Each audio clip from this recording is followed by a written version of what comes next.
Ya, virus corona ini membuat Wall Street anjlok. Nah, sebenarnya seberapa dalamkah market crash yang terjadi akibat virus corona ini jika dibandingkan dengan market crash yang pernah terjadi di Wall Street dalam catatan sejarah kita akan lihat, dan apakah market crash ini akan dibarengi juga dengan resesi. Kita akan ulas bersama dalam COVID-19 from market crash to economic crisis.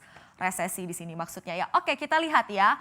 Apa saja market crash yang pernah terjadi di Wall Street, dan kalau Wall Street crash ini tentu saja akan berdampak ke pasar saham di berbagai negara lainnya. Kalau kita lihat memang tidak ada single factor yang membuat sebuah pasar saham itu crash atau anjlok, tapi biasanya ada faktor-faktor yang sama-sama berkontribusi, tapi yang pasti pemicunya adalah panic selling secara masif di bursa saham. Oke, kita lihat The Great Depression tahun 1929, bottomnya Juni 1932.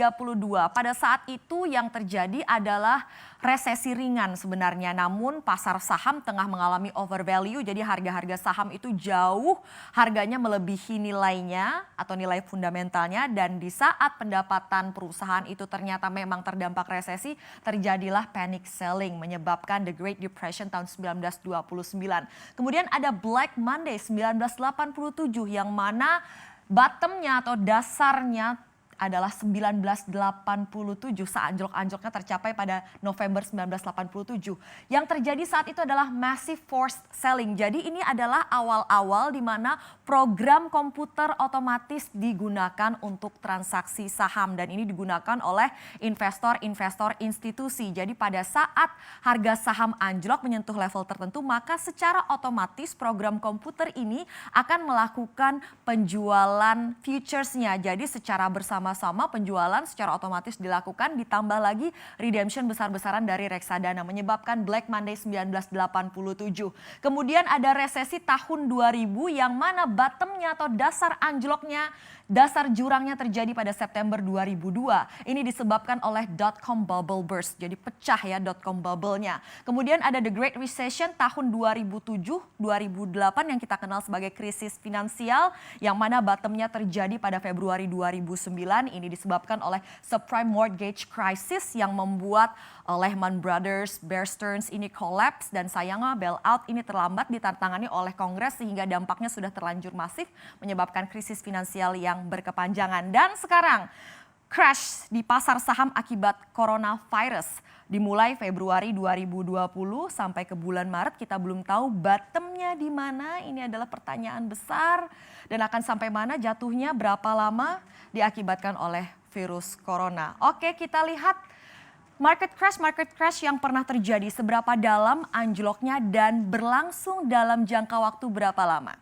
Nah, kita lihat ini ya, tahun 1929 pada saat Great Depression, ini jadi menghitung seberapa dalam koreksinya itu dari puncak terakhir sebelum krisis ke dasar paling dalam pada saat terperosok pasar sahamnya ya. Kita lihat ini untuk The Great Depression 1929 koreksinya 88,7% anjloknya. Ini berlangsung selama 34 bulan. Kemudian kita lihat Black Monday 1987, anjloknya dari all time high terakhir sebelum krisis sampai bottom market atau dasar jurangnya ini 31,1%, dan ini berlangsung selama 3 bulan. Kemudian kita lihat ini pada saat market crash tahun 2000, ini anjloknya pasar saham dari puncaknya ke jurang adalah 34%, berlangsung selama 43 bulan, panjang sekali.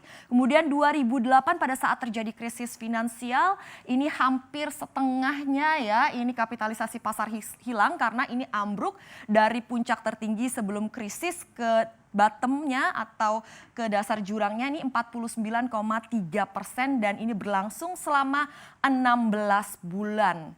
Hampir 1,5 tahun. Dan sekarang di tahun 2020 kita mengalami market crash akibat virus corona. Anjloknya sejauh ini dari 11 Februari sampai 12 Maret 2020 adalah 27,9%, dan ini hanya dalam waktu 1 bulan saja. Perih ya, jadi kita masih belum tahu akan berlangsung berapa lama dan akan anjlok sampai seberapa dalam karena bottomnya masih belum diketahui. Kita semua mencari tahu ya. Dan kemudian kalau kita lihat seperti inilah virus corona ini telah mengakhiri periode atau fase bull market selama 11 tahun yang panjang ya di Wall Street.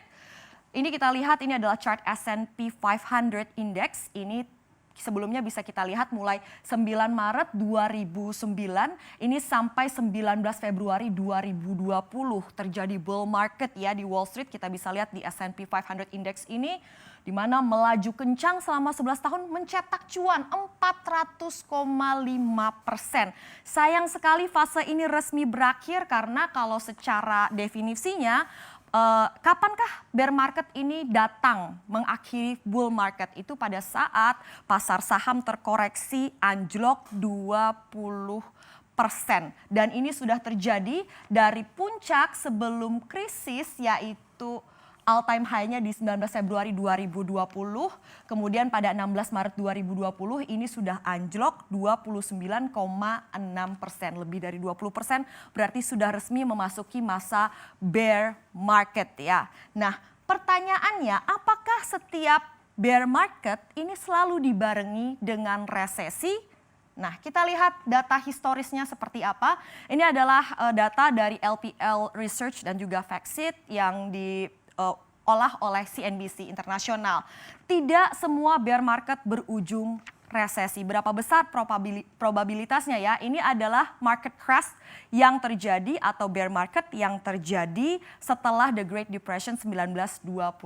Totalnya ada 11 bear market, di mana ada 4 di sini yang tidak dibarengi dengan resesi, yaitu tahun 1947, kemudian 1962 tidak dibarengi dengan resesi, kemudian tahun 1966 tidak dibarengi dengan resesi, dan Black Monday 1987 ini tidak dibarengi dengan resesi. Artinya probabilitasnya sekitar 36%.